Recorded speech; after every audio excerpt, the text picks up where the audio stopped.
All right, so I want to sort of level set what we're going to talk about today because housing is a gigantic topic. And we now have less than an hour and 45 minutes to crack the code.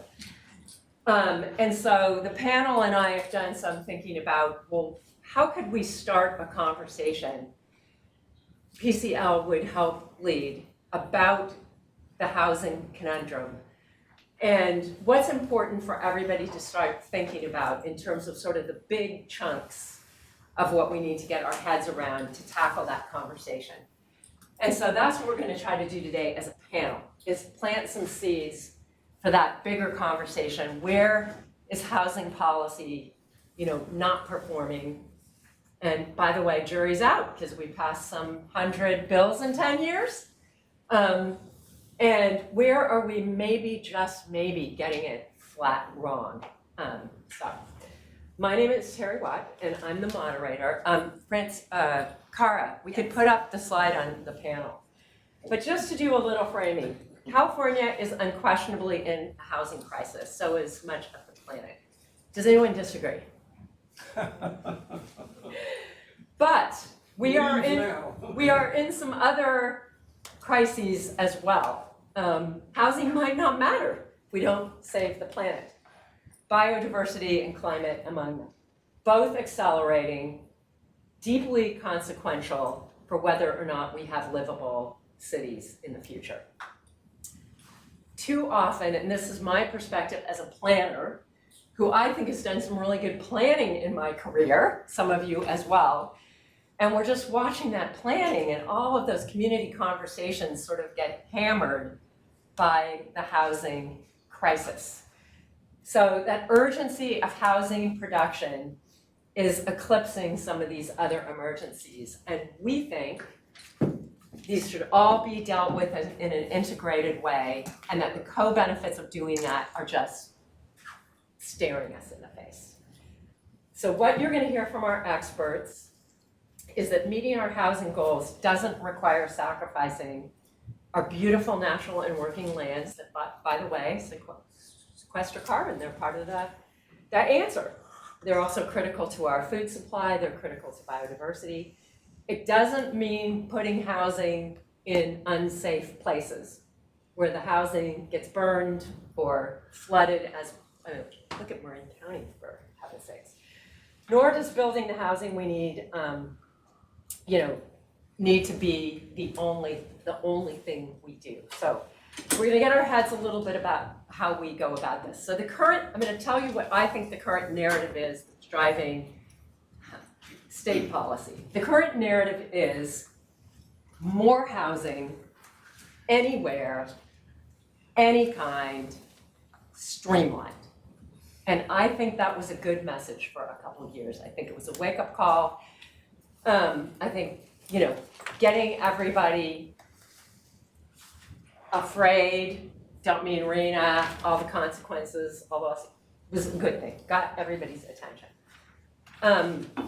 But I think the new goal should be more affordable housing in climate-safe places that doesn't continue to burden, but in fact benefits disadvantaged communities. It's a big, big sea change. And we're going to talk a little bit about how we think we're already doing that with other conundrums the state is facing, like clean energy. Where do we put that? So, change the narrative. Start driving policy in a more sensible direction. Figure out how we can not just make communities at each other's throats and fearful, but how we can get them in the conversation and leaning in to solve the problem. And many of them are. But many of them that are, it's because they were first driven to that by sheer fear.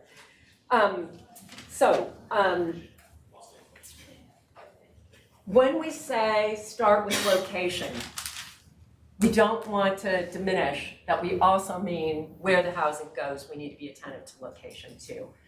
But everything I've worked on in California, landscape scale plans, Tejon, Coyote Valley, the Central Valley, desert renewable, 7 Southern California counties. We started with the question, where do we put this pressing need and where don't we? Big first chunk.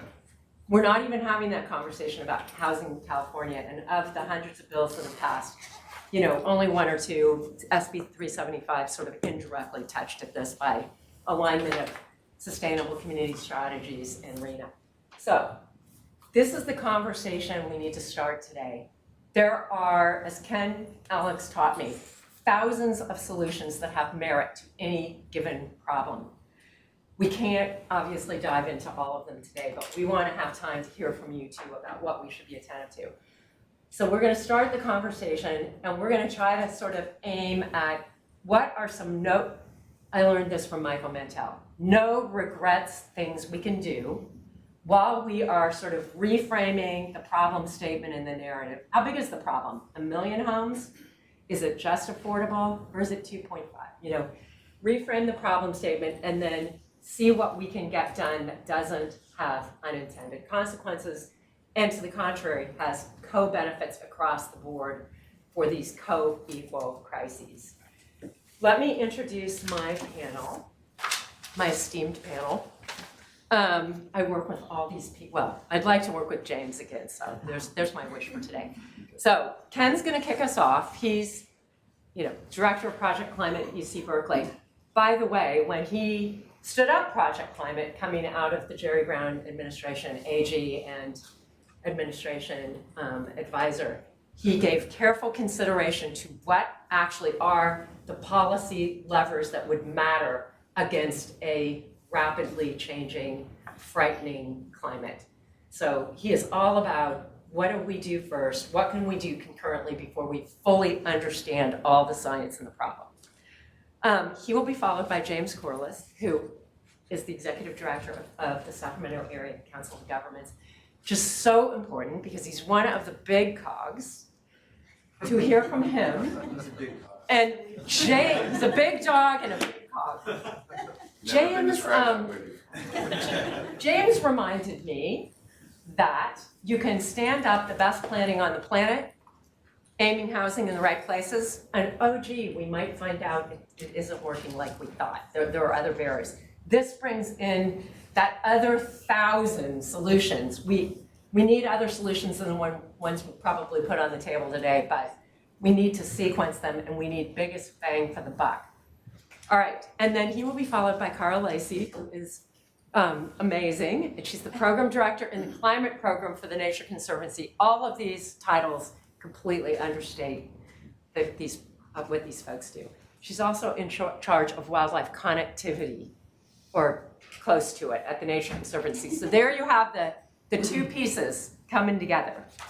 And then Ethan Alkind, you're gonna hear for the first time his presentation on late-breaking research that is actually going to, I think, be a great wrap-up of the panelists, underscoring co-benefits, including to the home consumer, if we aim housing smarter.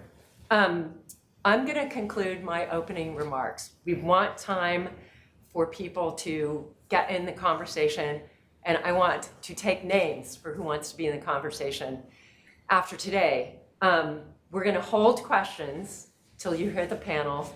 I know you'll be chomping at the bit because you're all smart, but just write them down and we'll try to get to everyone, and we'll stay over a little over if we have to. All right. Wow, we should turn over the panel. You want? I'm a civilian, thank you. All right, Ken. I'm gonna sit back here with the civilian. Is this yours? No, or keep going. Keep going? Okay. All right. Good morning, everyone. Thanks for the invite, and always happy to respond to Terry's request, even on a Saturday.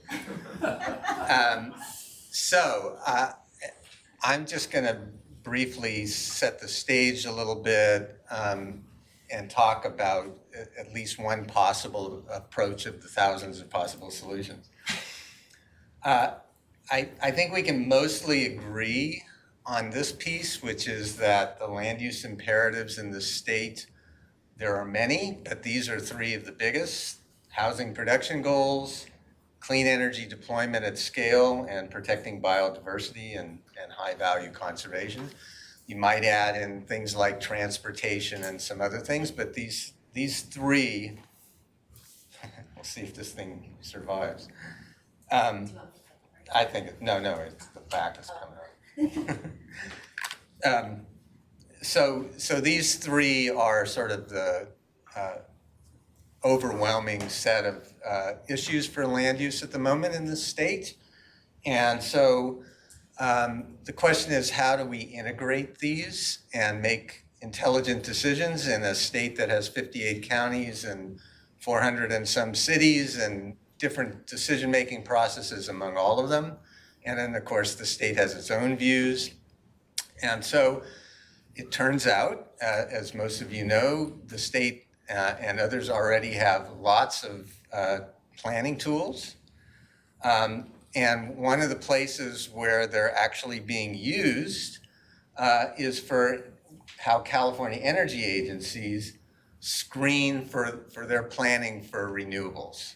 And there's a whole set of data systems and maps that are integrated into this process. It's actually quite well done. I just listed out some of what they do, and a lot of what they're looking to do is to exclude sensitive habitats, as of course we want to, various protected lands around the state, high biodiversity lands. The Nature Conservancy has been involved in some of that mapping. My old agency, when I was director of the Office of Planning and Research in the governor's office, was part of that. Fish and Wildlife, I'm still back in the 2010s or something. Fish and Wildlife and various other agencies have done very extensive mapping in the RCIS process, for those of you familiar with that. There's lots of different maps and approaches, and some of them actually integrate with each other, although not all of them. This is just a quick listing of how these work. These screens, as it says here, combine various data to protect habitat, and they guide a lot of the utility scale planning for the state, which is exactly what we want to do. On the right side here, I'm not going to go through this, but there's extensive layers of how the energy siting process is using this set of data and models. I actually just want to talk about a couple of them. Okay, I'll wait on that for a second. The two that I want to talk about are the Desert Renewable Energy Conservation Plan, DRECP, and the Least Conflict Solar Plan for the San Joaquin Valley. The DRECP was an 8-year process that focused on how do we use every parcel of land basically in the Mojave area. It's a little broader than that, but basically in that area. Where can we have renewable energy? Where should it be sited? What should be protected? Massive effort across the federal, state, local governments, NGOs, developers, et cetera, lots of meetings, lots of participation, parallel systems, lots of expense. Nobody likes it. So, well, maybe there's some who do, but for the most part, yes, it identified sensitive areas, it identified places not to develop, it identified areas of some priority, but it's really been a difficult process, and I observed all of that, and I talked to Terry and Ethan, as it happens, when I was in the governor's office, and said, can we try something else? Can we do a 6-month process in which we bring together stakeholders and we do kind of a group mapping effort? And as it happened, this is what we came up with. The purple on this map are areas that were identified as least conflict for potential siting of renewable energy based on this 6-month set of convenings and a group mapping exercise. We used a platform called Databasin. There are others, but Databasin is quite valuable for this because you can bring in basically any other set of data and add it to layers. This was not a perfect process either, although I'll tell you that the outcome right now is pretty significant, which is most of the 450,000 acres that were identified were in Fresno County in the Westlands irrigation area. And Westlands is now using close to 200,000 of those acres to develop 21 gigawatts of solar to be developed over the next 10 years.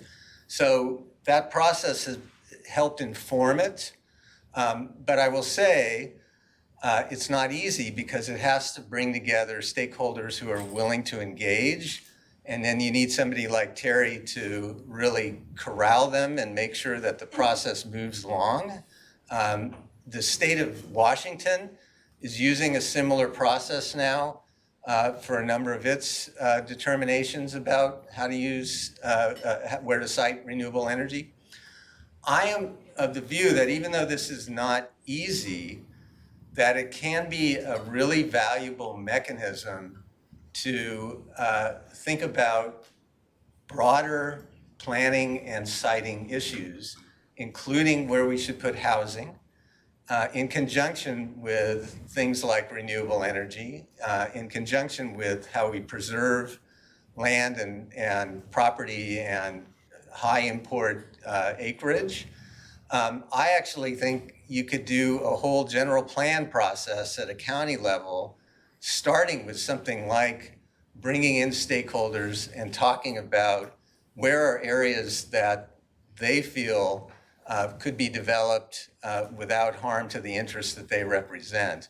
The San Joaquin process included conservationists and ranchers and local governments and state governments and other interested parties, all of whom really approached it in good faith and had done a fair amount of work in figuring out where they could live with siting of renewable energy that wouldn't impact their interests in ways that they felt would be catastrophic. So what we wanted to present was a little bit of way of thinking about how we might proceed with housing as well and add that into the mix. Can I say one thing? Yeah. Just to clarify, the green actually is the least conflict, and the purple is Oh. potential least conflict. Oh, sorry about that. It's better than just the. Oh, you're right. So right. Purple, further work to be done. The green was the least conflict, and the purple was the maybe Potential. lesser conflict. Right. Sorry about that. All right. So actually, I don't need to. I kind of said all this, but I will just note, as it says here, there's so many layers that are available at the state and even at the local level, and that NGOs have done as well. And Carl will talk a little bit, I think, about that as well. And so I want to leave with this. I think this is a great cover of the New Yorker because I think it's indicative of the moment that we're in. But I want to say that we have an obligation, those who want to have a different future and a different relationship to the world and to the environment, that we need to find pathways that work for people, that work around issues. The big buzzword right now is affordability, but fair enough. Also, how do we get housing, but also protect species and the environment? And I think it's important that we have a vision for those of us who think that that's a better route. So I'll stop there and hand it to Jim. All right.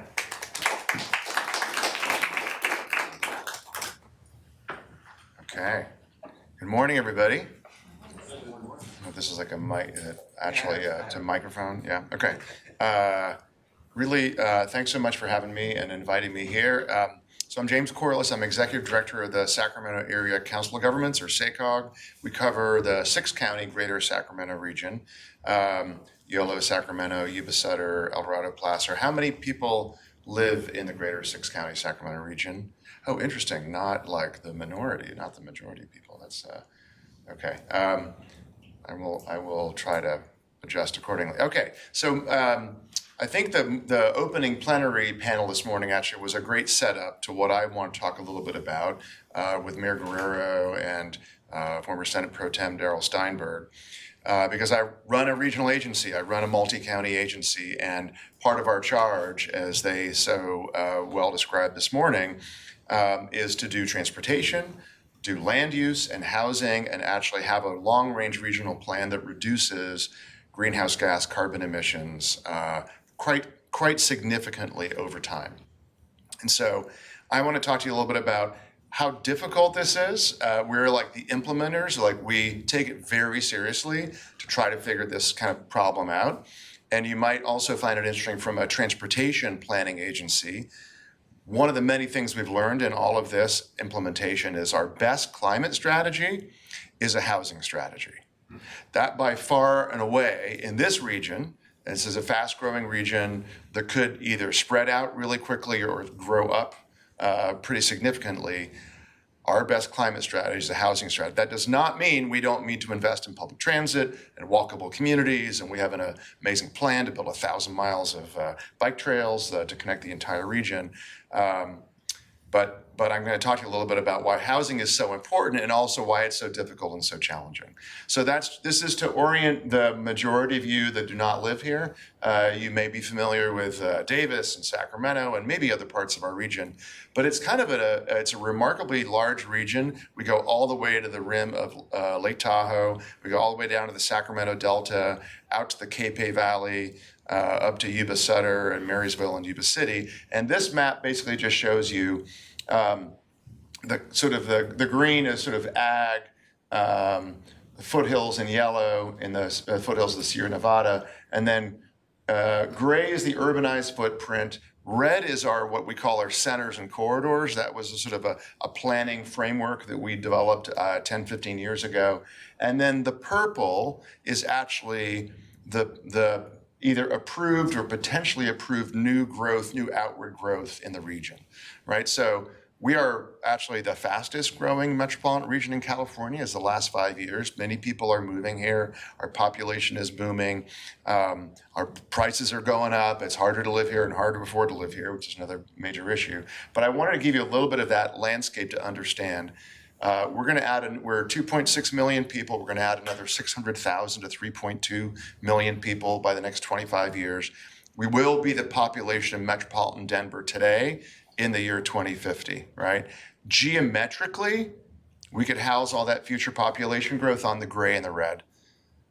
But it is really hard to do that, right? And so we are trying to figure out how do we do that without accelerating displacement, in a place where people, neighbors, and communities will accept more housing and densification. We are going to get some outward growth. There is no question about that. So our challenge is always the balance between growing up and growing out. I mentioned land use and housing as our best climate strategy. We have a 19% reduction GHG target, base year 2005, horizon year 2035. We need to reduce carbon emissions per capita from passenger transportation, cars and light trucks, by 19%. And so there's a lot of, I think, very good debate about, are we succeeding in this? Are we failing in this? How is SB 375 doing? I can say that one thing that is very true is that the best way to really reduce carbon emissions is you to have an economic recession or a pandemic. So we don't want to try that again. The second best way to do it is to do this, which is really be intentional around land use. Mixed use, higher density, even medium density. I don't have a VMT map of our region, but interestingly, the vehicle miles traveled map of our region does not go out in concentric circles. It's much more complicated than that. In fact, some of our older suburbs have some of our lowest VMT. The smaller cities of Yuba City and Marysville to the north of us have some of the lowest VMT in the region. And why is that? Because they're surrounded by a natural green belt, which is floodplain, and they can't go out. So many people drive, but they drive short trips. And that actually makes a big difference. So, all right. So, but we don't want to just sort of say, hey, we got a great plan to do a bunch of infill, Sounds really good from a bunch of planners. We love to plan. We love to have nice maps. We love to talk a good game. But we want to actually see this stuff happen, right? We want the infill to happen. We're going to get about a third of our future growth in those purple areas. That's our projection for all kinds of reasons. We got to have a whole other session about that. We want 2/3 of it to happen in those infill areas, okay? So we stood up a program 5 years ago called Green Means Go. And the idea is, in addition to the traffic light green, which apparently people don't follow anymore. I tell my kids who are just learning to drive, apparently red means go as well. Sometimes somewhere along the way, I didn't get the memo that red is also go. But it used to be, when I was a kid, green meant go and red meant stop. But also, if something has environmental benefits, we should invest in it and we should accelerate it. We should make it easier, right? That's the whole concept behind SB 375, behind sustainable community strategies, and behind what we're trying to do. So we have a lot of places in the top half of the screen, like downtown Sacramento, and actually a lot more places now where we have very strong growth. The economics are working. There's hot markets. We have superstar suburbs, Elk Grove and Roseville and Rancho Cordova and Folsom. Slightly higher VMT in some of those places. We have a lot of places like the bottom, though. We have a lot of older suburbs. We boomed in the mid-20th century. We boomed around a lot of military bases and air bases and army bases. And those suburbs are hurting. They are underinvested. They're, by the way, some of the most racially and culturally diverse parts of our region. That's where we welcome a lot of our refugees in unincorporated Sacramento County, as an example. And so we want to get more investment in those corridors, those aging corridors, those aging suburbs. We want to build more housing, multifamily housing, affordable housing, but it wasn't happening. And so we got affordable and market rate developers together 5 years ago, and we asked all the developers, because as you heard in the earlier panel, and I agree with Daryl Steinberg, we need production goals, but the reason we have RHNA and planning goals is cities do planning, they don't do production, they don't build, right? Developers build, affordable housing developers build. So we asked them all, what is the reason that we're not getting infill? Why does it not pencil? Why doesn't it work? Why are we not seeing this kind of economic housing activity in these corridors? And their answer might interest you. It was multivariate, and it sort of goes across the screen here, right? Transportation infrastructure. CEQA was definitely a thing, but it was not the only thing. Local opposition, neighbors, NIMBYs, lack of political support, zoning regulation. It's difficult to do infill. But honestly, the biggest of all of these was infrastructure. Water, sewer, electrical utilities. Because when you're doing infill, which is very difficult parcel by parcel, we are often making developers actually pay for all the offsite upgrades. And it used to be that redevelopment used to pay for a lot of that, and then we took away redevelopment, as you know, in 2010, 2011. And so we're basically, one of the reasons Greenfield pencils, the reason my purple is going to build, is because you can make that work economically. There's enough of a system set up that you can basically spread those costs. It's predictable, it's reliable, it's not always happening. There's a lot of greenfield issues. It's much harder to do this in an infill place. So Green Means Go is a regional program. We're super proud of it. It's creative, it's voluntary, it's bottom up. We came up with it in this region. There's similar programs in other regions, and we are trying to bring everything we know how, including planning, funding. We ask our local governments to designate green zones, which are these infill areas, by resolution of council or board of supervisors. And we also ask them to reduce the roadblocks and the hurdles that can serve as barriers. And then our job is to work with the state of California to get more investment and funding. All right, here's a map I know you guys would like. This kind of goes to I was asked for the land use, the modeling. So this is our region seen differently. We are as like most of California, at incredible climate risk here, right? So we have, in the red, we have high fire risk.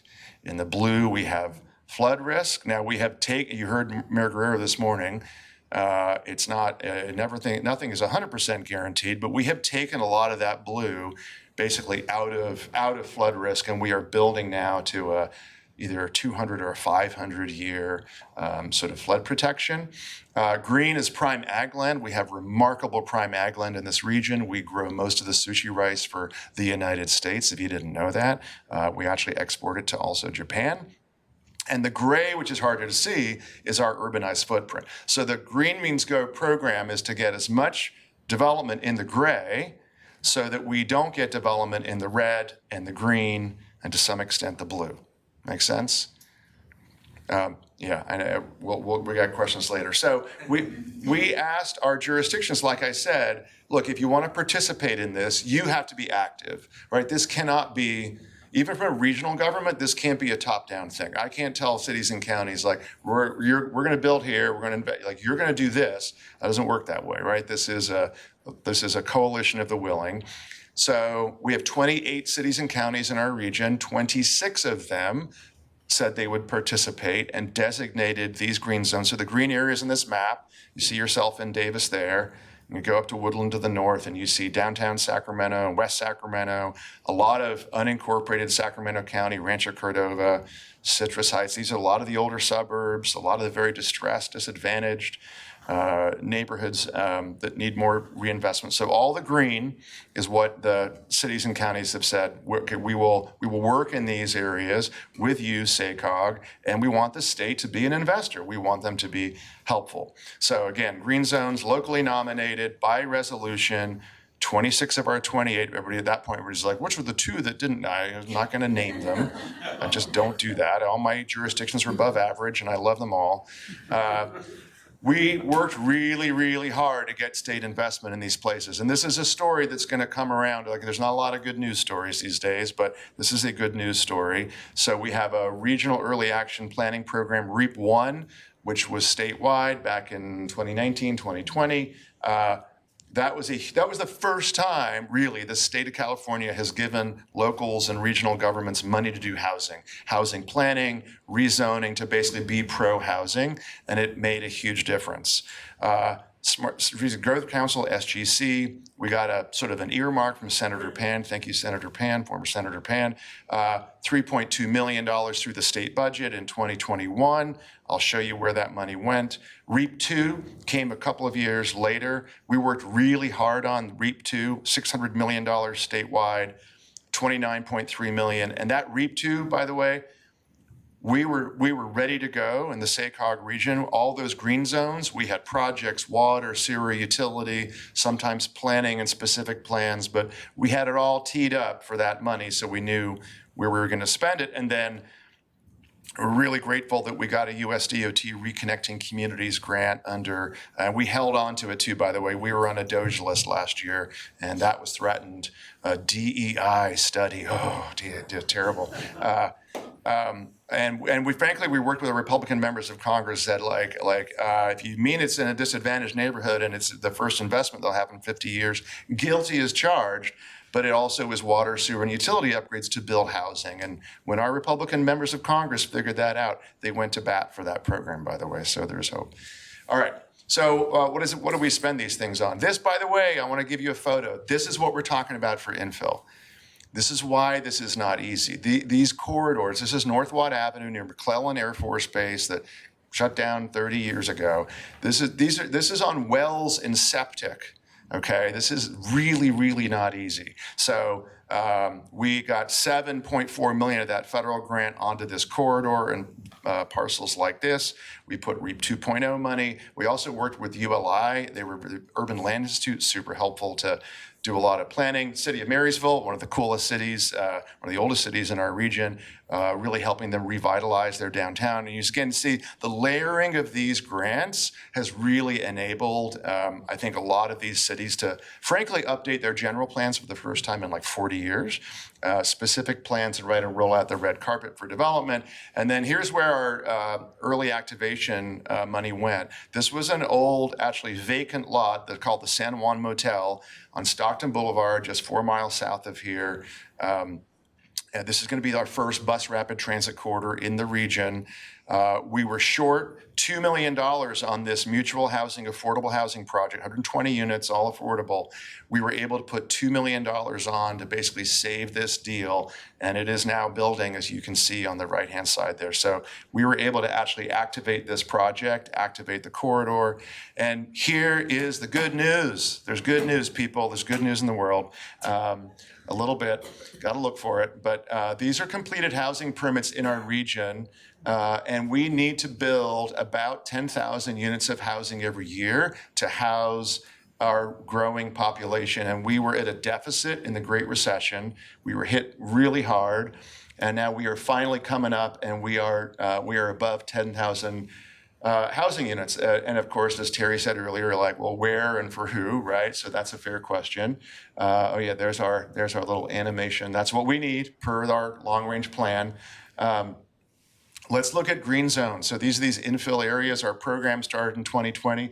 By the way, I'm not saying that our program is the only reason this is happening, but I do think that those levels of investment from the state allowed our local governments to basically plan and zone and roll out the red carpet. And we sometimes don't do this, but we timed this perfectly with the market and low interest rates, and we'll probably get a smaller number. But we just hit 3,000 housing units in green zones. That is a tripling right of where we were. So these are all those approved infill areas. That's remarkable. Yeah, there we go. We started our Green Means Go program. It clearly was the reason for all this. I stand corrected. And that's actually where we need to be. We need to be even actually at a higher level to hit our climate goals, right? But we're on our way. And I also want to say we have 12,000 housing units, 12,500 built, not just permitted in 2024 in the 6 counties, 4,000 multifamily. That is the highest since we've ever collected numbers since 2000. So we're doing something right in this region. We're a pro-housing region, but like this stuff is not easy. So what's next? I'm happy to answer any kind of questions on this in terms of what's next. I will say I'll just leave it here and then I'll pass it on to Kara.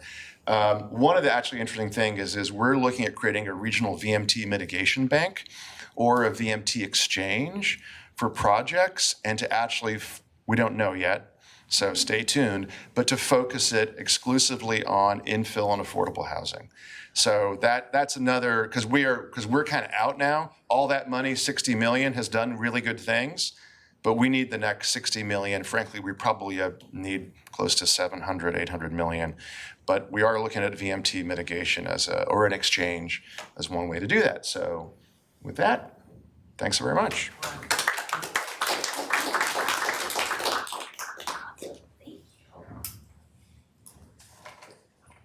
That was a lot of great news. Thanks, James and Ken.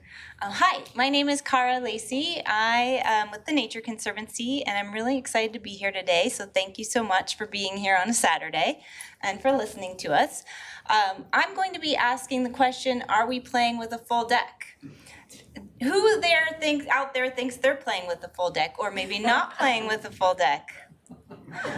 I'm kidding. But definitely we're going to talk about it, and I'm going to explain what I mean by that. So what is a full deck?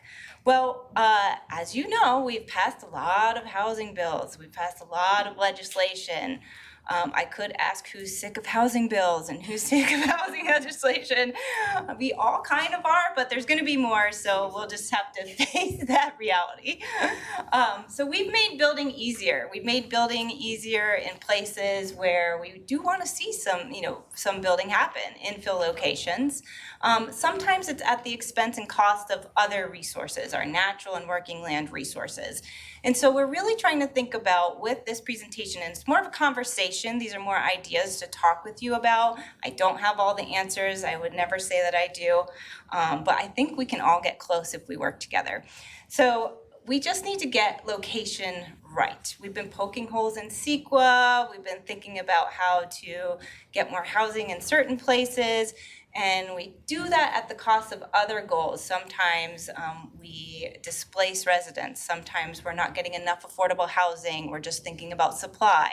And many times we're not thinking about the other side of how do we decrease the way that we're sprawling housing and development into places like natural and working lands. So this is really going to be about that. How can we use conservation and hazard data to help us up front to identify ways that we can use land use screening, similar to what Ken was talking about, to really inform our planning decisions for housing so that we can support ecosystems, food systems, and get enough housing that we need to meet those and advance those co-equal goals that California has. California has co-equal goals, right? We definitely need more housing. We all know we're in a housing crisis. We definitely need more affordable housing, but we also have goals around climate, 30 by 30, conservation, working lands. So how can we meet all of those things together? Is it possible? So the stage is really set. I mean, Ken really set the stage, James set the stage. We have a focus on how can we get housing into more sustainable, resilient, affordable places, while also thinking about how not to drive housing into places where we really care about that. We're working in natural lands. And we have standardized land use screens, data, standardized data that's being used already at the state level at the California Energy Commission. And Ken went through this, and it's being used to guide renewable development, guide it toward places that's least impactful. So what does that mean? Doesn't seem like there's a gap in data. It seems more like there's a gap in how we're using that data, and can we use that same type of approach to kind of inform where we're building housing and inform how we're building housing in those locations. Why not housing? Why not do this for housing to avoid conflict areas? So I'm just going to go through some terms that I'll be using, terminology. I just wanted to make sure to set the stage with that. Can you all hear me okay? I'm trying not to lean over. Okay. So I'm going to talk about high risk and low risk areas. And what I mean by that is climate risk. Fire hazard, very high fire hazard locations, floodplain, also sea level rise, but we're not really going to talk too much about that today. High and low or least impact, that's from the California Energy Commission and how they're using, how they're citing renewable energy outside of in least impactful areas, outside of those high impactful areas, really looking at conservation, biodiversity, and things like that. And then high and low conflict areas, it's really just the combination, and I'll probably use that term mostly. We also want to think about balance, and I've been thinking about this a lot. We kind of talked about it a little bit, but we're balancing California's equal goals. How can we do that? And can we do that by using land use screens to identify climate smart locations for housing, but also thinking about when we're talking about infill, I'm really, the Nature Conservancy, our mission is to look at how can we decrease impacts to conservation lands and climate risk lands, how to not put people in harm's way anymore. And at the same time, recognizing that we need to accommodate that housing in places where it makes sense, but not at the expense of others. We want to make sure that we're not just looking at supply, we're looking at affordability as well as equitable access to open space. We're creating places when we infill. So I had 3 questions for us to kind of talk through and move through today. One is, can we shift from building housing in these high conflict locations? I'm going to try to answer that with you today. And the second is, where can housing go with lower risks and fewer trade-offs, where it can be accessible to jobs and resources, open spaces. And we are looking at infill locations, but not just high rises and high-end condos, but looking at ways that we can get a diversified type of housing in these locations. The third question, we're going to talk about policy. I know you'll all be really excited to talk about RHNA, so that's coming up.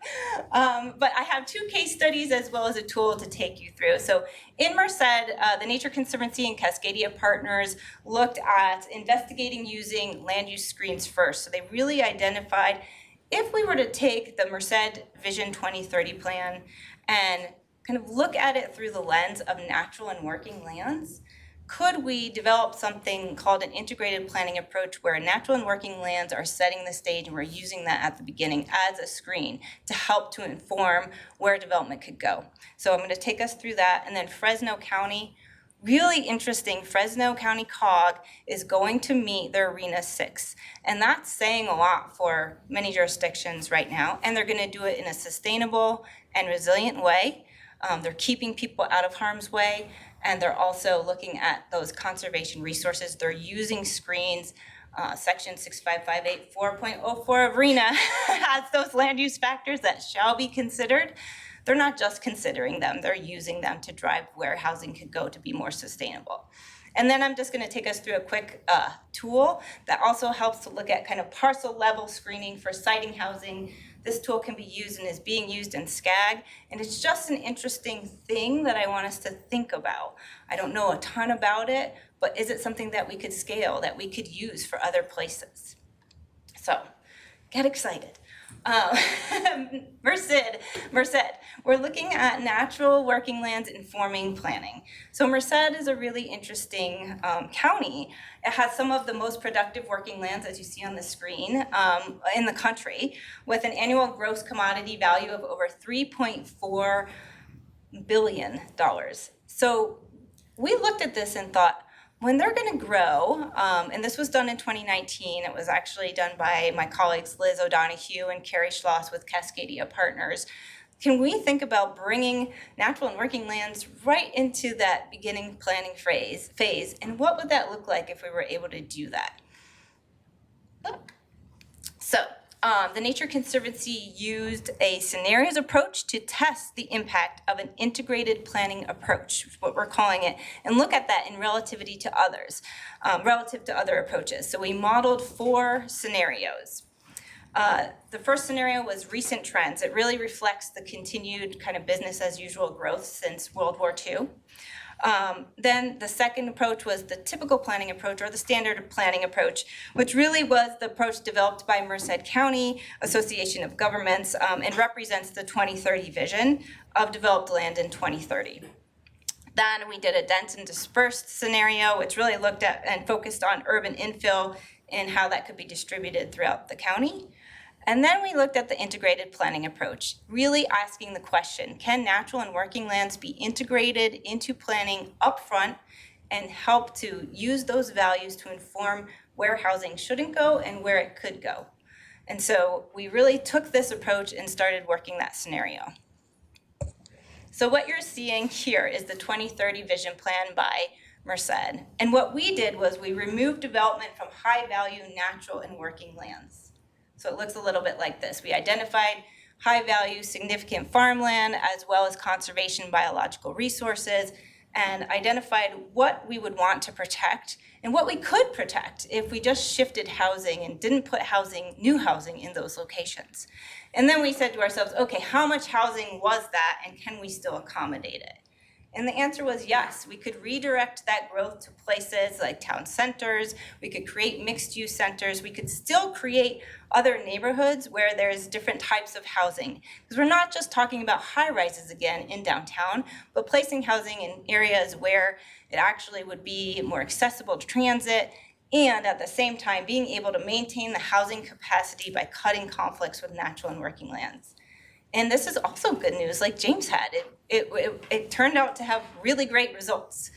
So in comparison to the other scenarios, we were able to, so 5,350 acres of natural and working lands were conserved, $10 million of agricultural value was still retained, 120,000 metric tons of CO2 emissions was avoided, there was significantly lower vehicle miles traveled.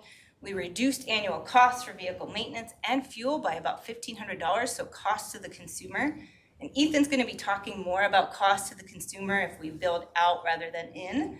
But this really demonstrated that we were able to reduce the amount of annual household income needed to afford an average home by over $11,000. So for the consumer, it actually was much better. So we start to answer those 2 questions, right? Can we build housing outside of conflict areas? Can we accommodate outside of conflict areas, not sprawl into natural and working lands? Yes. Can we do this in a way where it actually decreases costs and has less trade-offs? Yes. And we were able to demonstrate that less land was consumed, there was reduced GHG emissions, reduced household income needed to afford a home, decreased household travel, on and on. You can read, I don't need to read for you. But really we were able to answer those 2 questions. And it was a really interesting test. And so we're continuing to think about with this work, how can we do this at more of a regional, state level. And it's a really interesting way of thinking about how land use screens can start to inform the way that we're doing our work. So we're starting to see more of the deck getting fuller. And so now I'm going to take us to Fresno and our favorite topic of the day, RHNA. So Fresno's a really interesting case study. I see that you're not laughing at RHNA, so I know it's awful, but we'll get through it. It can be great, actually, I think. In Fresno, the COG has really been using what they call a constrained and unconstrained lands. They developed a constrained and unconstrained lands methodology. They looked at the land use factors that shall be considered in 65584.04. And I'm not saying that so you think I'm great because I memorized that. It's just the way I'm speaking. So they use those factors. They're there. They shall be considered. But they did more than just that. They really recognized that it makes more sense to not build housing in climate risk locations and in places where there's conservation benefits. And we can still direct housing to places where it makes more sense and is more sustainable. So another really cool thing, Fresno, and I'm not going to be talking about this in the presentation, but something that Terry has picked up on and we think is a really interesting thing that the COG does. Well, they develop a multi-jurisdictional housing element. So they get all of their jurisdictions together. They have one housing element that's looked at by HCD, really cuts costs. So it's something to think about when we're thinking about legislation, if we are thinking about legislation at some point. But Terry's really driving that idea, and it's really an interesting one. What I want to talk about, and I don't usually read PowerPoint screens, but I really wanted to focus us on what Fresno has pointed out and intentionally put into their MJHE, which is about environmental hazards. So any site included must be free from environmental hazards that could make future housing development unsafe or increase development costs substantially. So right there, there's a recognition that putting people in harm's way, putting housing in harm's way may not make the most sense. And in fact, it doesn't, because it costs them, it costs the state, it costs all of us money when we do that. And if we're going to put housing in places where it's going to be destroyed, then that really just feeds back into the housing crisis. We're not solving the problem by putting more housing in places where it might be destroyed. So they really intentionally put that into their MJHE, and they also identify that housing opportunities that accommodate the RHNA allocation without increasing the number of future residents exposed to potential harm should be taken into consideration. And also there's this potential strain on emergency services when that happens. So there's costs associated with all of this when we're putting people and housing in those places. So they basically took that off the table. They constrained those lands. They essentially said vacant sites were excluded if they contained and were exposed to these hazards: high fire, very high fire, floodplain. Take them off the table, let's find a better place to put our housing. And they were able to do that. I'm just gonna step back. We're gonna come back to Fresno in 1 second to talk about something the Nature Conservancy is thinking about right now. And that's really, when we think about environmental hazards, how much of that land that we're trying to keep people away from and keep people safe from, that's climate risk, that has floodplains and high and very high fire severity zones, overlaps with conservation benefits and values that we want to see retained. And it turns out we've just done an very initial study. We have more questions to ask. We have more data to think about. A large significant amount of the places that we want to see protected and to keep people safe, not put housing in those locations, also have biodiversity values. So when we think about that from a legislative perspective, can we protect both people, keep them out of harm's way, keep housing out of harm's way, and protect wildlife? And we think that we can. So we're going to keep studying this and thinking about that overlay and that overlap between conservation values and high risk. So just back to Fresno really quickly. Again, constrained and unconstrained lands.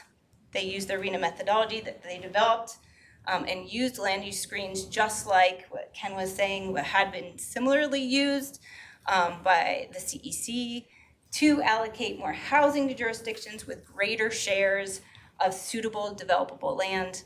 They also exclude land with higher risk of environmental hazards, and they exclude lands with conservation values. And they identified places to put their housing. So it would be more resilient and sustainable, and they're going to meet their RHNA 6. It's pretty amazing stuff. Okay, so that's great. I'm gonna try to keep going. I'm almost finished if I'm boring you, sorry. So just one tool that I wanted us all to think about. It's an opportunity to think about what the Southern California Association of Governments, SCAG helper tool, helps jurisdictions when they're going to be citing their housing. It's really connected to RHNA to look at what are the constraints. What are the constraints that you see and where could you actually better cite housing? So it's just a tool I wanted to demonstrate. I've played around with it just a little bit. I'm not a GIS expert, but it really helps to distribute and cite housing in places where it's more resilient and sustainable. And so you basically toggle constraints on and off so you can see where there's high fire risk, climate risk, conservation values, all of that. And it really gets to a place where, we could maybe start here. I'm not saying we have to put all our housing in these locations, right? But we could start by saying, these are the screens that we're going to use. This is the data that's informing that. This is where we've unveiled those climate risk areas, those conservation areas that are important to us. And maybe we put our housing over here to start with, and then see if we need to grow out in a different way. So it's just a tool I wanted to talk about and get us thinking. It's something that's being used in the region. I don't know how it's being used, what jurisdictions, if they're using it, but it's there. We have data. And so is it something that we can scale or think about for other regions? Just a question. So again, this really helps us to recognize where we build matters. And everyone is really thinking about that. Where we build really does matter. And this particular tool is tied to RHNA, and it's to help jurisdictions with citing. So in conclusion, I'm just gonna say screening works. We have the data. We've seen the data. James went through the data that he's using. Ken has demonstrated data that's being used at the state level already with land use screens informing where renewable energy is going at the state level. Can we do that for housing? I think it's possible to inform land use decisions, housing decisions. They're already doing it. So it's being done at the CEC. MERCID demonstrated multi-beneficial outcomes when we start to use these screens. The SCAG helper tool gives us kind of a method of doing that. And Fresno, they're meeting their RHNA 6 and using the land use screens to do it, to get housing into more sustainable and resilient places. So where we build matters. We can have safer, more durable housing, lower our long-term costs for households and jurisdictions. We have less conflict with nature, less conflict with working lands, and we have better climate outcomes. So this is just something for all of us to think about. I'm not saying that this is what we should do, but is it possible if we're using land use screens to inform our decision making? Can we incorporate standardized data sets and land use screens into something like the Regional Housing Needs Allocation? Not to make it more complex, but to simplify what data sets are being used throughout the state and in the region to inform land use and our growth decisions. If we do that, can we also use land use screens to inform SB 375, SB 743? Can we align those things with RHNA? Do land use screens help to do that? That's a question we're just thinking about. We don't have the answer yet. We're thinking about it. We think it can be possible. There's also the CEQA question, planning before we get into CEQA. Does that make more sense in terms of mitigation and costs? And then something really interesting, which Terry brings up a lot and others always are bringing up, we need to reward the jurisdictions that are doing this right. So when they do it right, when we use land use screens that inform our decisions, and we're keeping people out of harm's way, and we're also highlighting those conservation values that we want to protect, when we do that, we should reward that. So can infrastructure and affordable housing and all of that funding that we're seeing come down from the state, if it continues to come down, can we reward jurisdictions who are doing this planning right and focus it on and prioritize those jurisdictions who are doing it right, like they did for SCAG, who you had to fight for it, but maybe we don't, we don't want you to fight for it anymore. And then what else? What else can we think about if we're doing something like this? So, are we playing with a full deck? Not yet, but I do think that we can. We have these screens that can inform our decisions. We can use land use, conservation values, climate risk lands, and all of that data that's there to inform our land use decisions. So we can get there. We can be playing with a full deck. Thank you.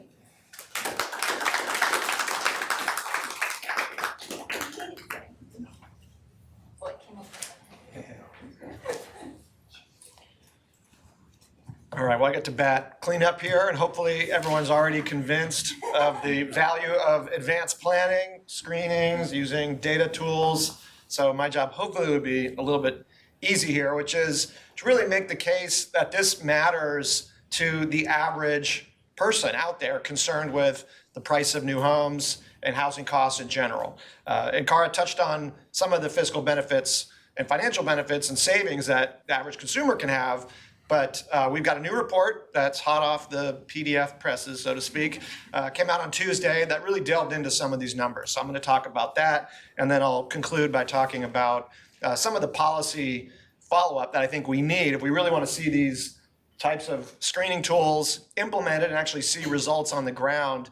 We obviously need more, not just funding, but I think we need more policy action to make that happen. So I'll conclude with that.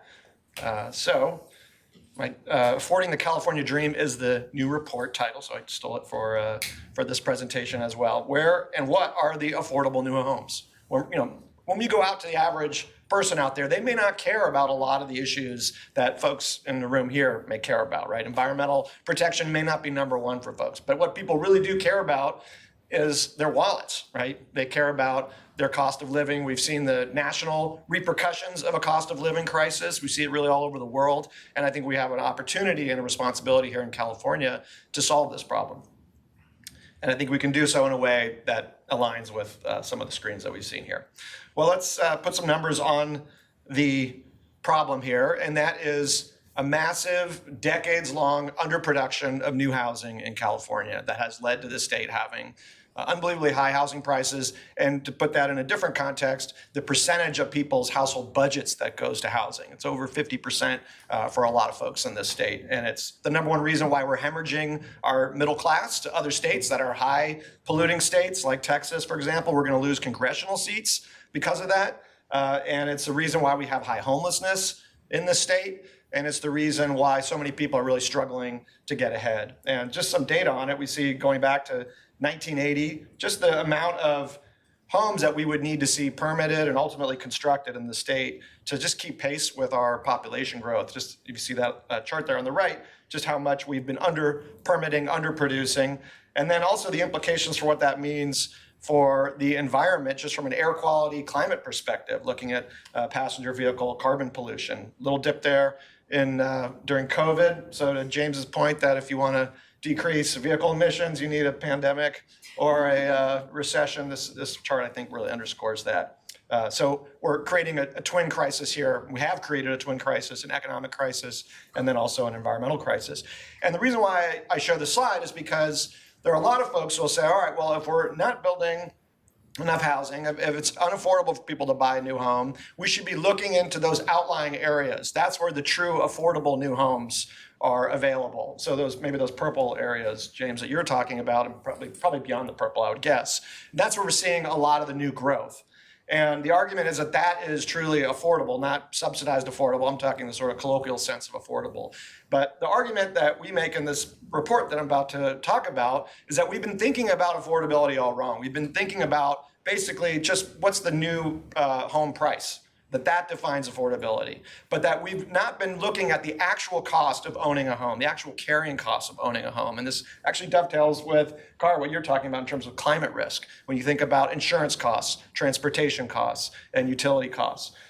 So let me talk about this study. So again, called Affording the California Dream, Optimal Locations and Product Types to Increase Home Ownership Opportunities. We just released this on Tuesday, so this is the first time I get to talk about it publicly. And we got to partner with Cara and Elizabeth O'Donoghue at TNC to help support this work. And we worked with Environmental Planning Systems, EPS, to go through data on a couple key locations around the state as essentially case studies where we have some data on home prices. So we picked 3 jurisdictions, 3 areas. We picked Fresno, we picked the Palmdale, Lancaster area, and we picked the Beaumont area, Inland Empire.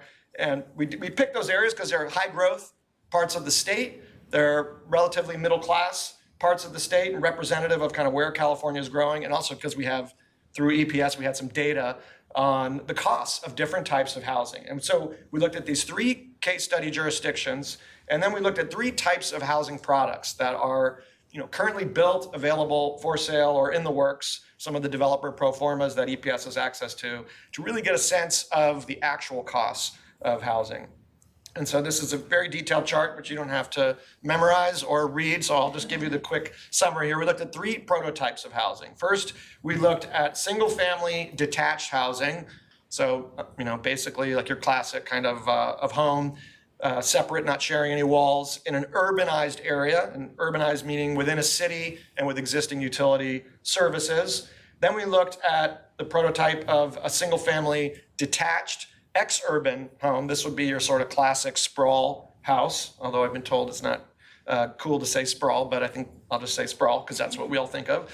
And then the final prototype would be a single-family attached home in an urban area, so essentially a townhome. We're not talking about big multi-story apartment buildings, but a townhome. All of these homes would have 3 bedrooms, 2 baths, but different square footage. So if you're in a townhome, it's going to have slightly less square footage than in a detached product. But you can see, if any of you have good eyesight and good with math, you can see some pretty significant cost differences here. So we were looking at the cost not only of the mortgage payment annually, but the additional home ownership costs you'd have, the assessments, infrastructure payments, and then additional household transportation and commuting costs. We also folded in utility costs and insurance costs based on a database of insurance per home. And so let's just take the prototype 2 and 3, because those are the most kind of starkly different. So prototype 3 there all the way on the right is the single family attached urban home. That's the townhome. And if you compare the final result, just looking at the Fresno, for example, at the top there, compare that to the single family detached ex-urban home, you have a difference of $70,000 a year in carrying costs, all in annual housing costs for that ex-urban home, versus $52,000 a year in costs for that townhome in an urbanized area. Again, this is real world data. This isn't some kind of fanciful projection. This is data that we have based on the developments that are happening in these communities now. So that's a 30% savings annually that you would get from getting that attached unit in an existing urbanized area. And the same results, you can see the numbers in Lancaster, Palmdale, and as well as in Beaumont. Basically what this shows is that building in those green means go areas, and the areas that we could potentially arrive at if we use some of the tools that Cara and Ken were talking about, you're going to save people a significant amount of money. And of course, you'll also meet all the other environmental objectives as well. But I really think that's the leading point, that it's not just about home price, it's about the all-in costs, and it's about the tremendous amount of savings and opportunity we can provide people if we build in these urban areas with attached home products. And these are just 3 case studies. We're not looking at apartment buildings in a more classically dense Oakland or Santa Monica kind of area, but this is sort of the typical housing where most of the growth in the state is happening. So just to put a sort of a visual on it, it basically just restates the chart that I showed you, but it shows you just how much you see that the sprawl, the sort of middle sprawl there, how much more expensive that is than an attached product in an urban area, and even compared to a single family product in an urban area as well. So where we build really matters for people's bottom lines. And I have to just say, this echoes and I think really kind of provides more fine detail on a report that we put out back in 2017 called Right Type, Right Place, where we looked at what would happen if California, all the new residential construction that we needed in California through 2030 would happen within a couple mile radius of high capacity transit in the state, rail transit. So this map of California here basically shows the purple zones where you got transit and you got 3 mile buffers. And running down those numbers, we found significant, first of all, greenhouse gas emission savings from concentrating new residential development there, but also household savings as well. But we weren't able to get into the details as well. And so this most recent report, I think, really kind of provides more specific numbers on that and focusing on the economic benefits in particular. And just to give you a little bit of higher lens view here, just as a Bay Area as an example, you can see the BART and Caltrain system. And this also maps with climate safe areas as well. All these purple zones here are areas that are outside of high wildfire danger in particular in California. So when we think about what it's going to take to see that kind of housing production happen, well, I think we should look at the only area where we've really had any success in California at building housing recently, and that's with accessory dwelling units. So you can see just a massive increase in permits for accessory dwelling units going back to 2016. These are basically backyard houses. Hopefully all of you are familiar now with the term ADU. Casitas, there's a lot of different lingo for them. But you can see a massive increase in the permits. And the reason for that, as many of you may know, is because the state has systematically made sure that we can get these things entitled and legalized to build. So there was some initial laws in the 2016, 2017 time period, essentially legalizing ADUs. And then local governments found ways around it. They would put in height requirements and parking requirements. And it was a game of whack-a-mole, basically, where the state had to keep coming back every legislative session to address some new creative way that a local government was trying to evade their obligation to allow ADU permits to come into being. And so that's really the only bright spot in California now. And what I would argue is that if we want to see actual real results on the ground with housing, we need to copy this playbook, but for different types of housing product, ideally in these green means go, least conflict areas that also are climate safe and affordable to people. And so if you look at permits in 2 to 5 unit buildings, those basically have been flat. But we could see that same, and these aren't to scale, but you could see that same growth type of increase there in permits if the state took the same approach with the sort of next level up of housing product and focused it on these areas. Because otherwise we can do all the planning in the world. But as Ken said, we've got 58 counties, 400 something odd cities. Many of them will find any way they possibly can to prevent this type of housing from getting built in these areas that we need to see the housing getting built for environmental reasons and for economic reasons. So the state has made a lot of efforts in this direction. We talked about 100 something housing laws, but we're going to need more, and we're going to need to really copy from that ADU playbook, because a lot of the laws that have passed, frankly, aren't really doing anything. They're not getting the job done. So we're going to need a more aggressive approach on that front. So with that, I hope all of you get a chance to download the report. You can find it on our website, cleed.berkeley.edu, and I look forward to question and answer. Thank you. I think you need to add the SACOG region. Yeah, I'm sorry we couldn't get a SACOG city in there, but That would next be time. that would be cool. Yeah, we'll do part 2. All right, well, I know there are questions in this room. I also have to give a shout out to this lady, Francie Mitchell, who has helped hold us all together and put this beautiful PowerPoint together. So thank you, Francie. I may call on her to answer a question too. All right, who wants to throw the first question? Oh wow, we've got a few. All right, well, we'll have you throw the first question and then Corey. Okay, all of the models that have been shown are based on the RHNA numbers, which are 2.5 million units. And the Department of Finance, they revised the numbers. And we look at a population from their data that's relatively flat up to 2060, but the RHNA numbers were never adjusted for that. Additionally, within the 2.5 million units, 1.1 are market rate. So where is the actual focus on affordability? Because we're waiting for developers who are in the business of building to add a few units that are we considering affordable while they create a massive amount of housing that is not affordable. And when we talk about affordable, we're not even touching what people that are making minimum wage are needing. We're not even 2 people in a household. Deep making minimum wage. affordability. So Yeah. what is, what are we actually trying to accomplish Aiming here? what should the state be aiming for? So Amy, it's such a great question because, it's taking this sort of first chunk, where, and then what considerations for the where, anti-displacement, gentrification, not burdening disadvantaged communities. But if we don't get the number right at outset, it doesn't matter if we exclude unsafe lands and high-value lands and, neighborhoods we've already burdened. It doesn't matter because the number's still too big. And that 2.5 number we've been trying to get our head around, we can't, right? I mean, I think Tom Steyer may be closer with 1 million. Well, it failed audit, so also that was another. And so we were looking at, and we were going to talk about it today, but it sort of seems like its own whole topic. What are the ways that HCD, in its conversation with Department of Finance and the COGS, could maybe look at a more reasonable, rational number that would make sense to all of us? Because the 2.5 seems high for lots of reasons you can use your favorite AI tool to find out more about.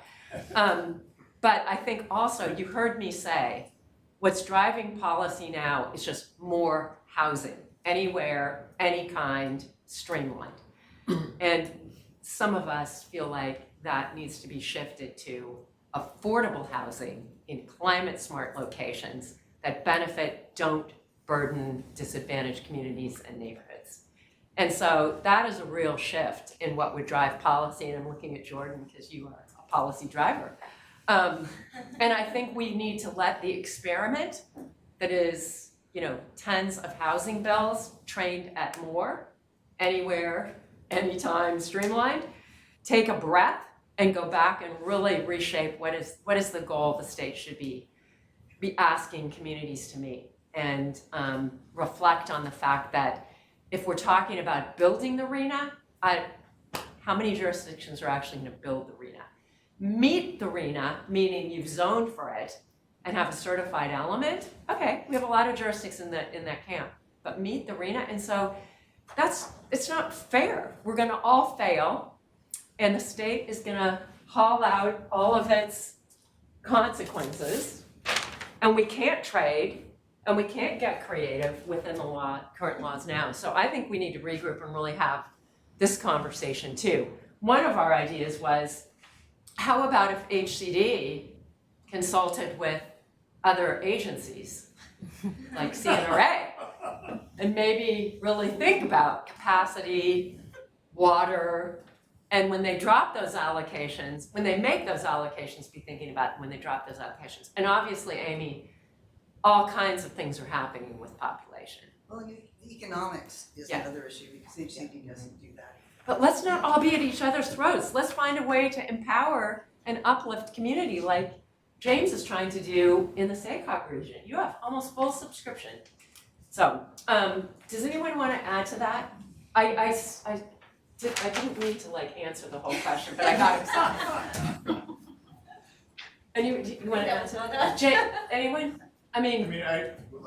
The stuff I presented was not driven by RHNA, that's Right. driven by our sustainable community strategy. We are absolutely in a housing deficit. Yeah. We absolutely need to build more housing, and we need to build more capital A affordable, attainable, first-time home buyer. We basically offer 2 products right now, right? Single family exurban and sort of like 6-story infill in downtown Sacramento and a couple of other places that are where the economics pencil. Daryl Steinberg said it best this morning, right? We absolutely want to try to meet state goals. When the state goals become in conflict with one another, it gets a little frustrating. And that's true for Caltrans and our climate goals. It's true for HCD and our climate goals. I am not an anti-RHNA person, even though all my local members hate it. But I do think we kind of focus on the wrong thing, and we're again, Daryl said, tell us what you want us to achieve and allow us to be creative in how we can achieve it, and be partners with us. And be partners. And hold us accountable. That's why I showed you the numbers there.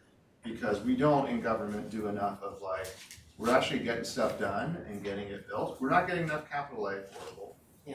And so that is something that COGs are in different modes across the state about, like MTC and ABAG in the Bay Area doing a lot more affordable. I think we as SACOG are gonna have to get into capital A affordable. Because our local jurisdictions are overwhelmed. They can't all figure out affordable. They can't all figure out tax credits, right? They can basically, they're struggling to even keep up with the land use planning and the permit counter and everything else. So meeting RHNA. and meeting RHNA. So. But that original goal has to be right too, and I'm not sure that 2.5 is where we should have been aiming, but that's a bigger conversation that I welcome many of you. I know, Amy, you guys are already having it. Well, let's go to Corey. The question I had, this is the first question for James. As you mentioned, in Midtown and downtown Sacramento, we're seeing a lot of apartment buildings going in, which is great. I've got one around the corner from my house that's 6-7 stories, providing good housing and all that. What's the difference between what's happening in Midtown and downtown, in addition to the ability to get more rents in those buildings, that are lessons that can be replicable to get more multifamily housing in other places? What are the additional constraints we need to be thinking about? Because the key is to get that housing in the ground. Yeah.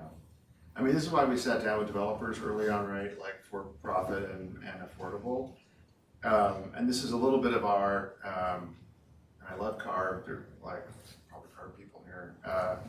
But we cannot we can get into a planning cycle where we're just like, look at our awesome plan. Can we win some awards for our awesome plan?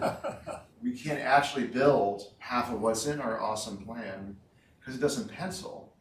And so we got to make it pencil, and that is very hard. Like we often say in the Sacramento region, we have Bay Area. We've got 1 foot in the Bay Area economy and 1 foot in the Central Valley economy. In other words, construction costs are super expensive and rising, and yet people's ability to actually pay rent or a mortgage is not as much. So we have this delta, and we're trying to figure out that delta, right? There's all kinds of creative ways to figure that out, but frankly, we need to help our local governments with, And then fund it, finance it, exactly. subsidize it. But I do think this is like we should be. I would rather take our RHNA and laser focus it on this question, on the economic delta of getting this stuff done and getting it built, because it really is not easy. Because we've got many of our jurisdictions have actually upzoned. Many of our jurisdictions are pro-housing jurisdictions, but they still can't get enough of this product going. And there's all kinds of other issues. We don't have enough small developers. We have more, like big market developers that aren't willing to take a risk. So. Well, and as you said, you've got community facilities, Mellow. You've got ways to finance large landscape housing that doesn't fit the cities, which is why the conversation is starting again. Can we bring back tax increment financing without tip for Todd, without the fraud, aimed at these places that we need to unlock infrastructure, which redevelopment was really good at, where it was good at it. And I think there's ways to address the abuses. And I know there's maybe a paper coming out about that soon, because I think financing the infrastructure, Ethan and I help advise the Council of Infill Builders, and a lot of their conversation is aimed at stuff that's been on the top 10 list for 10 years, and it isn't CEQA. It's condo liability law, it's financing, it's a secure ability to subsidize the truly deep affordable housing. And this is why I'm so intent on getting the conservation community together with the infill builder housing community and having that conversation, because I think we can do all of this sensibly, but it's going to take some real work. Jordan.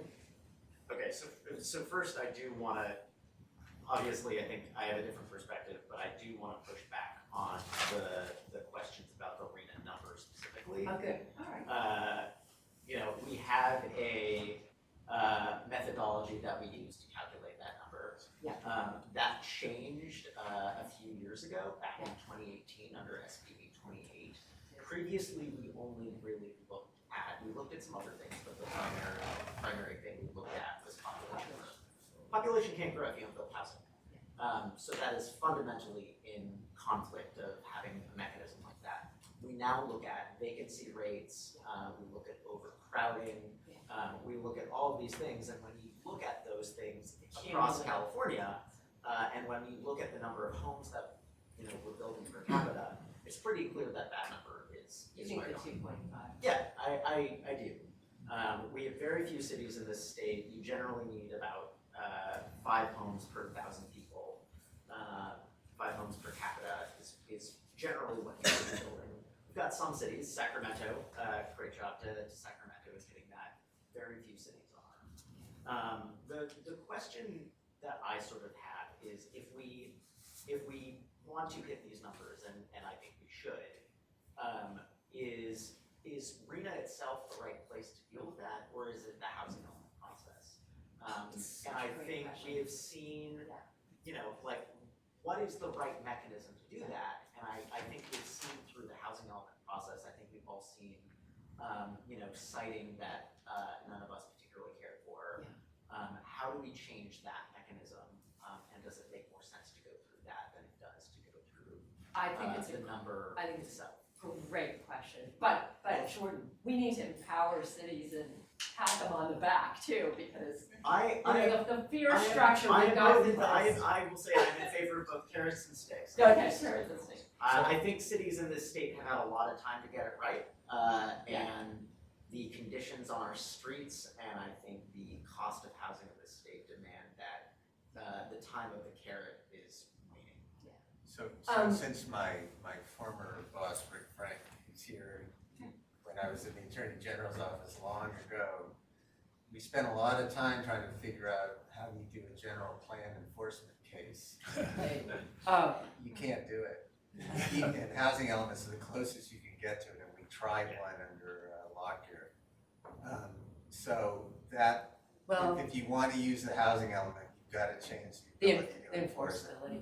But Jordan, it's definitely on the table. It's like, is this top down or is it ground up? Which is why Cara put the tool in the SCAG region up there, because it was invented to help at the housing element level to cite. And I will say, when I'm thinking about housing elements, I'm thinking about, disallowing a jurisdiction from using sites in their inventory that are open space, that have high conservation value, that maybe meet the SB 35. Maybe those don't count towards Right. RHNA. And maybe, you Yeah. can't use the SB 35, you use the SB 35 Yeah. exclusion criteria to prohibit a jurisdiction from including those sites in their Yeah. element, something like that. I think it's brilliant.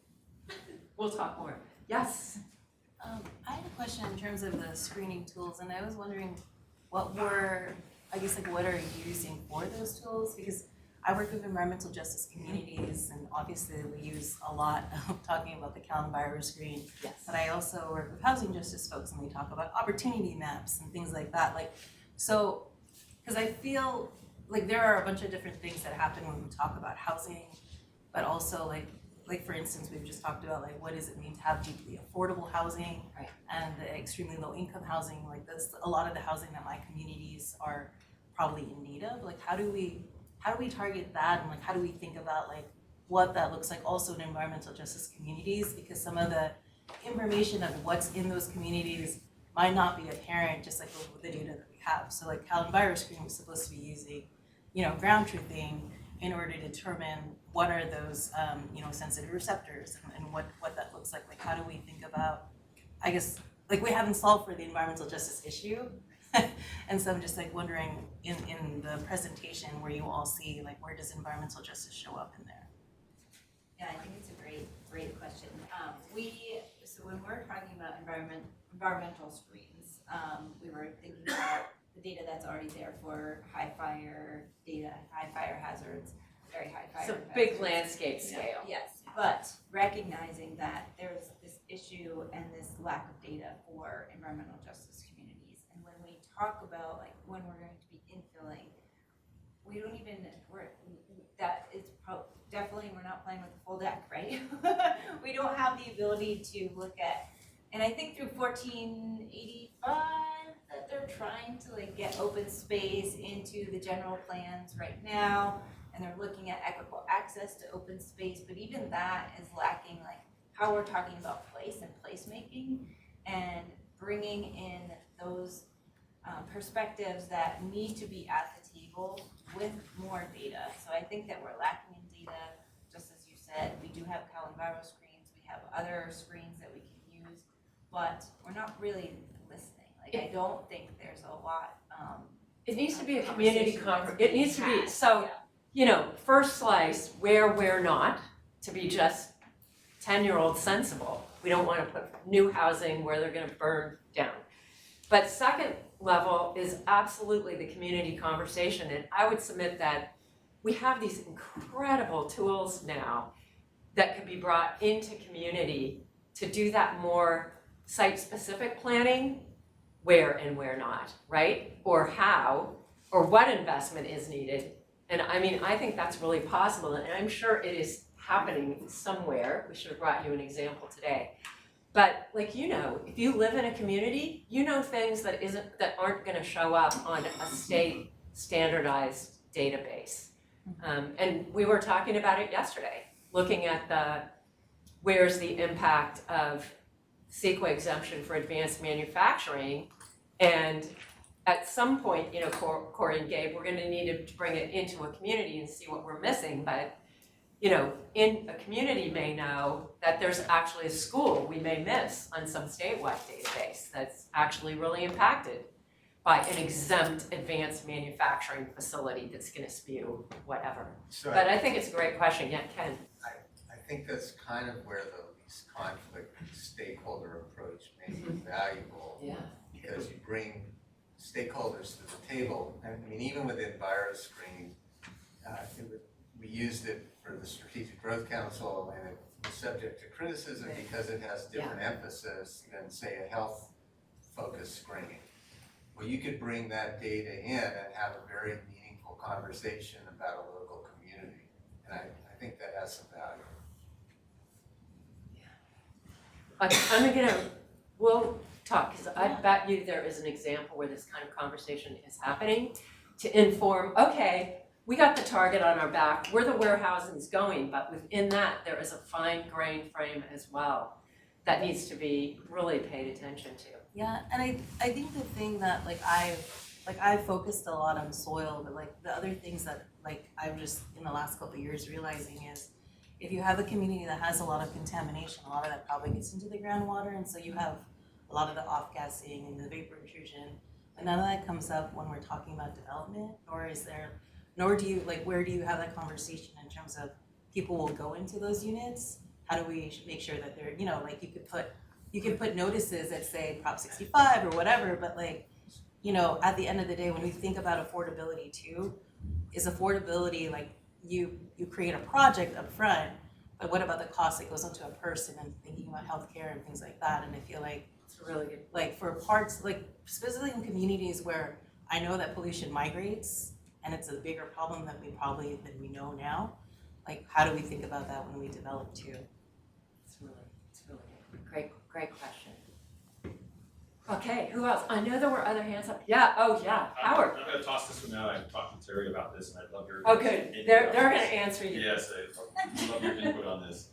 It's kind of a little bit of my pet peeve where I come from, up in the foothills in Andor, El Dorado, and Placer counties, is entitlements and entitlement reform. The idea that, you know, RHNA does not require the permitting and building of it requires the entitlement of these on the land, right? And so the challenge that we've had up in our neck of the woods, and I'm hearing more and more as I'm working with planners across the state of this and other jurisdictions, is when we allocate these entitlements and they become a speculative commodity that developers sit on for up to 20 to 25 years in certain places, that makes it very hard, you know, James, in net deep in alligators and planning, to get your jurisdictions to move that forward. They've entitled it, we're done. I hear this from local electeds all the time. Hey, we got this, Howard, right? We've taken care of it, we've entitled it. and then the permits sit there and they're traded, options, futures, everything happens like it's on the stock market. My question is, what can we do to reform entitlements in this state? I know this is a huge question. I know there's a takings issues, your attorneys can, educate me on that. But, in the RHNA reform, how do we incorporate this issue, this challenge, into how we think about what we require from jurisdictions? Because if we keep asking jurisdictions to do in RHNA X, but we have no way of being able to help them, and I would say an incentive model, with a big carrot at the end. So that's my question. I open up to anybody else here. Are you talking about entitlements for the projects that sort of are in the right place and the right kinds of Yeah, let's projects? assume that. Let's assume that they're even in the right place. I mean, that's not the case in my county, but let's assume that they've even entitled things in good places, and they just don't get built, right? The market changes, financial instruments changes, the pressures. Some of these developers are doing these as paper parcels, right? They're getting them entitled and they're not gonna build them. They're waiting for the right opportunity to sell them, whatever. Sitting on these things for 20 years doesn't help us get housing. So that's a great question, and I don't have a great answer to it, honestly. But Ethan does. Ethan? One thing I can say is that, under the reforms that have happened, arena jurisdictions are responsible now for how much housing production actually occurs, not just. Yeah. So I mean, they have an incentive to address this problem. If they've got a lot of, parcels that developers are just sitting on entitlements, then they're gonna be ultimately responsible for that. They've gotta now figure out how to upzone and how to get housing actually built.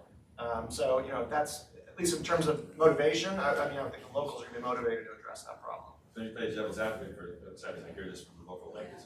We don't have any tools to force them to build it. Vacant lot tax. Yeah, I was gonna say vacancy tax. Exactly.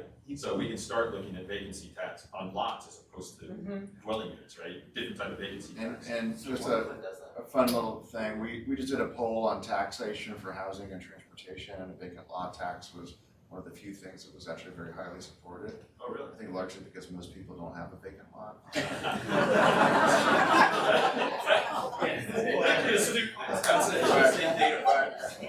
Take it and run with it. Is there any, I like the entitlement tax. is there any reason why you can't have a time limit on the entitlement? Yeah, Yeah, so we've been talking about this kind of in a greater. instead of the planned unit development that's got a development agreement for 20 years. Yeah, the renewal process is kind of very loose, as you Yeah. guys know very well, right? So we could look at things like, you get 3 years or 5 years without something like a pandemic that got in the way. And then an option to renew for another 3 to 5 years. If you don't pull the trigger within X window, you lose those entitlements. You go back to the beginning. Now, we can't take the property away from you, but you'll have to go back through the review process if you don't execute it, right? Yeah. So something like that. It's on the list. Well, Yeah, it's on the and list. what you were saying, Terry, is there a way that we punish so much through RHNA to reward Right. something like that instead of, Yeah. so get those housing, if you're gonna build it, you got it entitled, can re-incentivize for you to develop it and give you something, some sort of funding that would help you with your infrastructure to make sure that it actually gets developed instead of punishing through RHNA. Well, I think local Or if jurisdictions. you both, you have the Yeah. time frame that you need to build by, but also if you're gonna do it within that time frame, you get a certain thing. I got a suggestion from a developer that said, we're playing the market, commodities market because of net gains. Yeah. Give me a tax incentive. Yeah. Just to build it sooner. Yeah. So a tax credit type of incentive that if you do it within X period of time, we're gonna give you X benefit. Yeah. Hits your bottom line on your ROI, so you're good. And so you'll pull the trigger sooner. Yeah. Reduces their risk, their financing costs, all those type of things are on the back. The same thing we do with tax credit allocations in affordable housing. Tie the financing to Tie the the outcome you want, financing but to we the just have to all agree on the outcome. And speaking of that, Ken brought up the lease conflict in the San Joaquin Valley, which was a consensus. Yeah. Here's where we won't, Ken's question was, where won't you sue us? And by the way, the developers were a stakeholder, and the developers use that database to this day because they want a lease conflict outcome too. It's less expensive for them. All right, Alice, we've got to get your question in. Yeah. Thank you.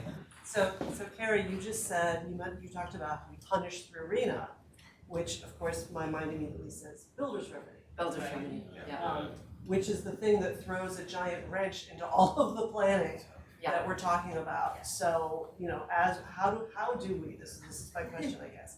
How do we make sure that, like if we're trying to do the planning through housing elements or through whatever, for a jurisdiction that doesn't meet their housing element or doesn't get their RHNA built, that if they get hit with builder's remedy, it's not going to just blow up all of this smart planning that we're doing.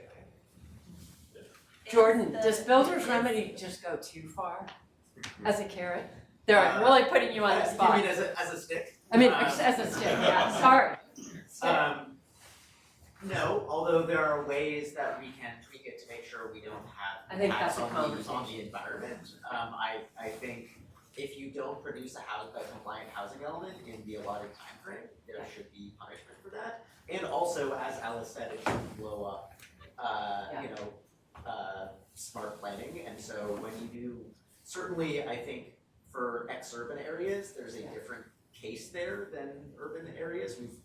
I know what you're alluding to in Santa Clara County, and I think, similarly applying some of the same provisions. The screens. Yeah, I think You the just answer comes can't down do to a screening. builder's remedy and Yeah. maybe we broaden that palette. It's one thing if the Yeah. builder's remedy project is in an incorporated jurisdiction Yeah. within, a certain area, but it's another thing if it's in an ex-urban area, on a greenfield site. Yeah, I think screening. That's another conversation worth having, yeah. Well, is there an answer in aligning RHNA better with the SESs and SB 375? I don't know if there is, and Well, Going back to you, but- RHNA is to address. aligned with the SESs, But- but it's not really. And I mean, I think, and so I think, and then general plans don't have to be consistent with the SES.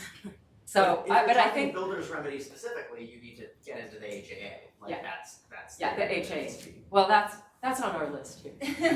All right, we have to wrap it up. We want names if you want to be part of this conversation. Do you have questions that weren't answered? And if you have, you know how to find me. Bob Johnson already did, but I don't see him here today. So find me, because I think Howard is committed to having a conversation to inform what policy is next. And I know Jordan is, and I know Cara is, and James is in it. Thank you so much, panelists.